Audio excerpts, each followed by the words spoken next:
Okay, before we move on to the really exciting stuff like where you get your ideas, who your characters are, and what your story is going to be, I just want to talk to you about the one piece of equipment that you are going to need from now and for the rest of your life. Okay, it's very simple. I'm already assuming that you have a computer that you can put this novel on. But you will also need a notebook, okay? Now, Oscar Wilde famously said, "I never travel without my diary. One should always have something sensational to read on the train."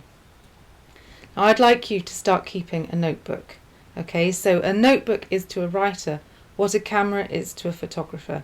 You don't see a photographer out there without their camera, and I don't ever want to see you out there without your notebook. So get in the habit of taking a notebook with you wherever you go. It's an essential tool for every writer. You can use it for loads of stuff, okay? You can jot down story ideas as they come to you. So I don't know about you, but I often have brilliant ideas. I forget to write them down. I get home and bam, that idea's gone. Wasn't like that when I was younger, but it's like it now. You can write down your thoughts, feelings and experiences. You can create characters or places without having to put them in a real story. And you can jot down interesting words and sentences and unusual names. You can use it to record family events. You can use it to have a rant. You can use it to make a note of an unusual story you hear on the radio, or you could cut out an interesting clipping from a newspaper and stick it in your notebook for future reference. And you can use it as a place to store away detailed observations of people or events. Okay, we're just going to look at a few of the most useful of these now. So, gathering insights and observations. All right, all writers are observers. That's the backbone of what we do.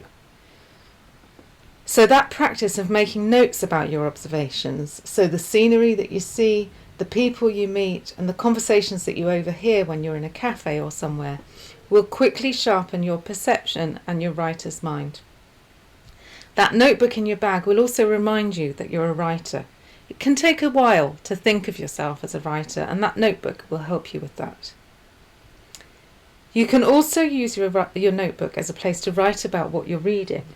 Now, I am assuming you like reading and that you're a big reader. That's how you learn to write. So you can make notes on books that you read. Note down any phrases a writer uses that stand out to you. My notebook is full of these. I'll be reading a book. I'll read a sentence. I'll think, God, that's a brilliant sentence. And I write it down word for word in my notebook. And I read it a few times. And then when I'm writing my book, that sentence appears in my own work as something different. Okay, that's what influence is. It's not plagiarism. It's not I'm going to copy that sentence, stick it in my own book. It's that sentence kind of finds its way into your head and you can change it so that it becomes yours. Now, if you notice a writer do something with particular skill, you can write down how they did that. So if you're reading a chapter in a novel and you think, oh, hang on, we're in a new place now. 5 minutes ago I was there. How did that writer bring me from there to here without me really noticing? How did they do it so seamlessly? Then you go back, you read it again, and there you've learnt your lesson. Okay, you find out how the writer did it, and that writer has then taught you something. So this is the process of reading as a writer, and you really need to develop this. Okay, and your notebook can really help you with that. You can also use your notebook as a place to have a rant, okay? An old-fashioned diary into which you outpour all your anger, sadness and grief. Now remember, no one's going to be reading this unless you happen to live with your mum, but hopefully she won't read it either. So later you can read back over it, and I forbid you to cringe, all right? That experience is real, it happened to you, it's relevant and it's important. It's not something to cringe at. But what you can do is look at the raw emotion that you wrote about, and amidst all that anger and swearing and crying, there will be, I promise you, a few phrases that really stand out, that are really good prose.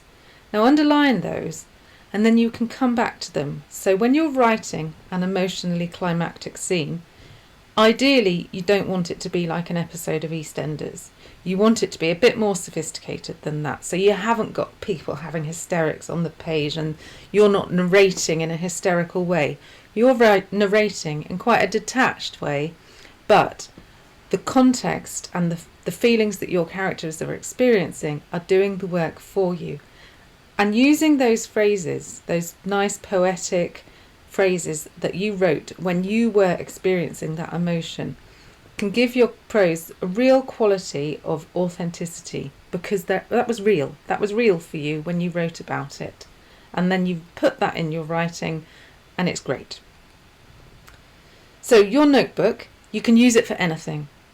You can use it as a journal, a place to write pre-idea notes, and a place to prepare to write your novel.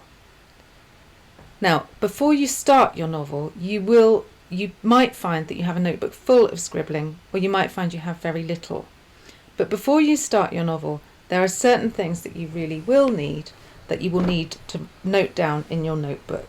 Okay, now these are the elements that you need to come up with before you start writing. So, your story, a rough idea, your characters and your setting, and all of that stuff that are the ingredients of a good novel. Now, we're going to start looking at those now in the next video. So, I shall see you there.